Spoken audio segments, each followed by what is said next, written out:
வணக்கம் நண்பர்களே. பாஞ்சாலியை பற்றி தான் இந்த பதிவில் பார்க்க போகிறோம். பாஞ்சாலிக்கு 5 கணவன் அப்படின்னு சொல்லி எப்போ பாரு இதே விஷயங்களை சொல்லிட்டு இது யாரை சொல்கிறதுன்னு பார்த்தா வைணவம். அது வைணவ ஸ்கிரிப்ட்னாவே நீங்கள் நாயுடு அப்படிங்கிறவன் நாமம் போடுறோம், நல்லா தெரிஞ்சுக்கணும். அதாவது மன்னர்கள் துணையோடு சைவத்தை விழுங்கியது வைணவம். அப்போ அந்த சைவ சித்தாந்த கோட்பாடு அந்த நூல்கள் எல்லாத்தையும் எடுத்து இழிவுபடுத்தி எழுதிய வேலையை பார்த்துக்கிட்டு இருந்தது பிராமணர். இந்த பிராமணத்தின் அடிவரடி தான் திராவிடம். அவன் ஒரு கதையை எழுதுவான் பொய்யா, இறையல் மாண்பு கோட்பாட்டை எடுத்து அதை இங்கே அரங்கேற்றம் பண்ணுறது இந்த திராவிடர்கள். பாஞ்சாலி அப்படிங்கிறது சொல்வது தாய் உமையோடைய இலக்கணம்.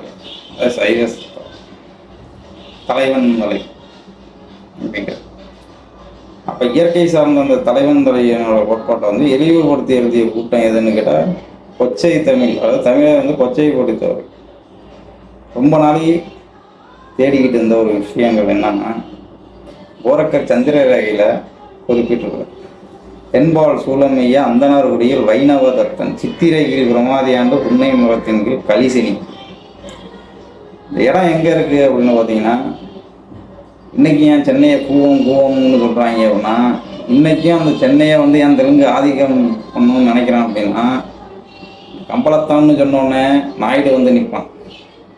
அந்தனர்குடியில் வைணவதத்தன் சித்திரையில் பிரமாதியாண்டு உன்னை மரத்தின் கீழ் கலிதினி. கம்பளப்பட்டன் என்ற ஒரு அது என்னன்னா வியாசர்பாடி.